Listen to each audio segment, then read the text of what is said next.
한때 중국인 관광객과 제주 살기라는 것이 유행하면서 제주 부동산 가격이 하늘 높은 줄 모르고 오르던 그 부동산 가격이 꺼짐 현상이 심상치가 않습니다. 고금리가 장기화할 것이다. 그리고 집값 폭등 그 여파로 인해서 외지인들의 수요가 주춤해졌기 때문인데요. 제주도의 대체 관광지 강원도 속초도 마찬가지로 미분양이 넘쳐나고 있습니다. 주말은 제주도에서 보내고 올게, 주말은 속초에서 보내고 올게 하면서 세컨하우스 열풍이 불었죠. 조용하던 제주와 속초의 부동산이 갑자기 호황을 누렸었는데요. 이제는 분위기가 완전히 바뀌면서 제주와 강원, 속초 부동산 시장이 올해 들어서는 미분양이 계속 누적돼서 쌓이고 있습니다. 이렇게 찬바람이 부는 이유는 크게 보면 딱 한 가지죠. 쓸데없이 비싸다 이겁니다. 제주도는 제2공항 바람이 불면서 땅값이 너무 미친 듯이 들썩이기도 했고, 손님이 없는 텅 비어있는 그 펜션들마저도 그 땅값이 5배가 넘게 뛴 곳도 있습니다. 근데요, 그게 다 바람일 뿐입니다. 바람과 현실은 많이 다르거든요. 속초의 미분양 물량을 체크해보니까 지난 7월에 165가구에서 8월에는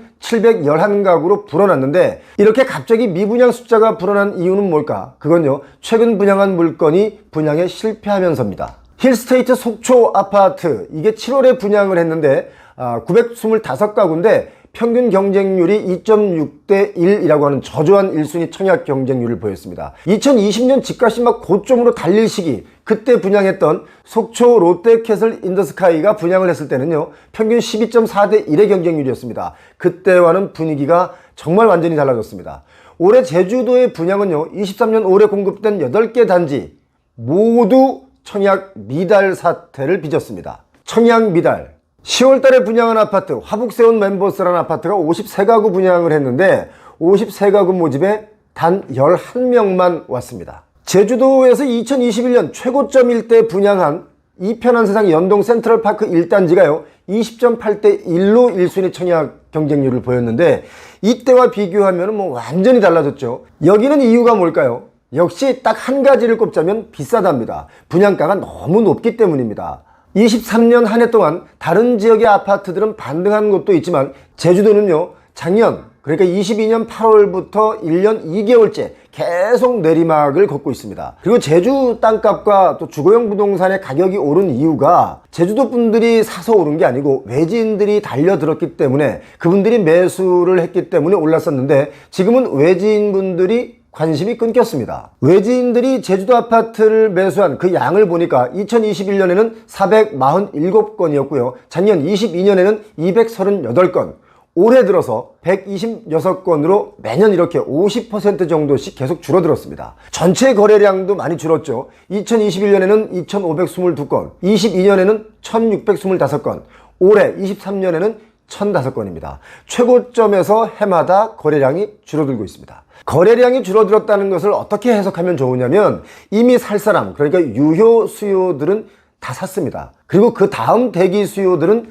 금리가 올라가면서 생각을 접은 것이다, 이렇게 봐야 됩니다. 정말 놀라운 것은요, 최근 공급되는 제주 아파트의 전용 84제곱미터의 가격이 얼마라고 여러분 예상하십니까? 11억 정도입니다.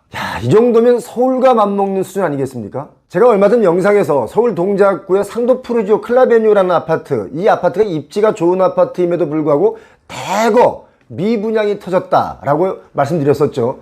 이 아파트도요, 전용 84제곱미터가 13억 후반에 분양을 했는데 미분양이 대거 터졌다는 것을 생각하면 제주도의 분양가 11억, 이건 좀 심하지 않나 하는 생각을 해봅니다. 자, 생각 한번 해보겠습니다. 11억에 분양되는 아파트를 받아줄 제주도민분들이 몇 분이나 계시겠습니까? 그렇다면 제주도민 중에 몇 분, 그리고 외지인들, 서울 경기 사람들이 분양받아야 분양이 잘 됩니다. 외지인이 분양받는다면 두 가지 형태겠죠. 분양받아 세를 주고 보유하면서 부동산 상승분을 생각하는 분들, 또 하나는 세컨하우스로 쓰려는 분들, 이 두 가지 중에 하나입니다. 세컨하우스라는 명분으로 제주도에 34평 아파트를 11억 주고 살 바에야 그 돈을 한 3% 이자를 주는 예금에 넣으면 1년에 한 3,300만원 정도 이자가 나옵니다. 3,300만원 가지고 제주도에 그냥 여행 가서 쓰면 아주 더 신나고 고급지게 놀 수 있습니다. 그렇지 않습니까?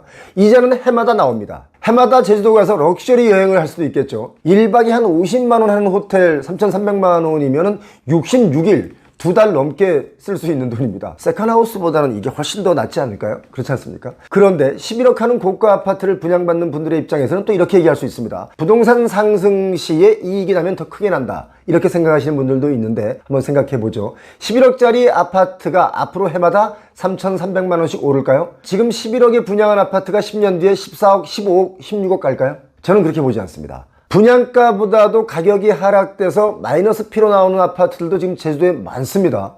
그리고요, 제2공항이네 뭐네 하면서 하는 그런 호재들 이미 다 반영되었고요. 제주도의 미분양 물량이 지난 8월 기준에 보니까 2,422개나 됩니다. 사실 처음부터 이렇게 고가의 분양가는 분양가로 본다면 정말 말이 안 되는 가격이다, 저는 그렇게 봅니다. 여러분은 어떻게 생각하십니까? 대한민국 전 국토가 2019년부터 21년 사이 도대체 이 버블을 누가 책임지려고 이런 장난들을 쳤는지 참 묻고 싶습니다. 부동산 공급을 하려는 그 개발계나 하신다는 분들, 또 부동산 공부하면서 이익을 좀 보신다는 분들, 경제 공부를 좀 하셨을 거라고 보는데요. 경제 이론의 기본인 한계 효용의 법칙은 까먹은 게 아닌가 하는 생각을 합니다. 부동산 개발하기 전에 이 한계 효용의 법칙만 생각해서도 미분양이 계속 쌓여가지는 않을 것이다, 저는 그렇게 봅니다. 한계 효용 법칙이라는 게 뭡니까? 소비자가 어떤 재를 소비할 때 거기서 얻어지는 주관적인 욕망 충족의 정도를 우리는 효용이라고 하고요. 그 효용이 재의 소비량을 변화시킬 경우 그 효용의 추가 1단위, 즉 한계 단위의 재효용을 한계 효용이라고 합니다. 조금 쉽게 설명을 드리면 어떤 재화의 소비량이 늘어날 때 한계 효용이 차츰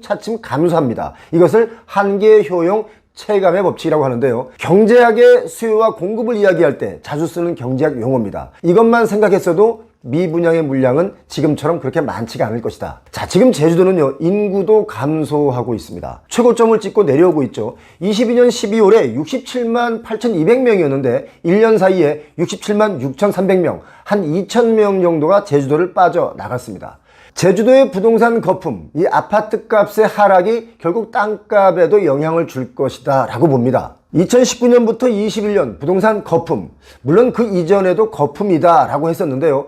거품이 더 부풀어 올라 있는 지금 금리가요, 저축만 해도 13%를 주는 은행들이 나오기 시작했습니다. 이건 뭐냐면 작년에 금리를 좀 많이 준다고 하면서 은행에 돈 맡긴 분들이 있죠. 이제 1년이 지났으니까 그냥 찾아갈까봐 찾아가지 말고 계속 더 맡겨달라고 금리를 더 올려주고 있습니다. 이렇게 되면 어떤 일이 벌어질까요? 소형 빌딩, 그러니까 한 4, 5층짜리 건물들의 가격이 하락할 겁니다. 지금도 경매가 많이 나오고 있죠. 서울 청담동 대로변의 땅도 공매로 나오고 있다. 이거 여러분 기억하시기 바랍니다. 지금 제주도와 속초, 그렇게 부풀어 올랐던 부동산 가격이 다시 조정되기 시작했고, 이 조정의 깊이는 얼마까지 내려간다 확신할 수 없습니다. 너무 많이 올랐기 때문에 이제 내려갈 일만 남았다, 이렇게 생각하시면 됩니다. 결코 쉽지 않은 부동산 시장입니다. 마음가짐 잘 가지셔야 되겠습니다. 표영호 TV 오늘 여기까지 하겠습니다. 고맙습니다.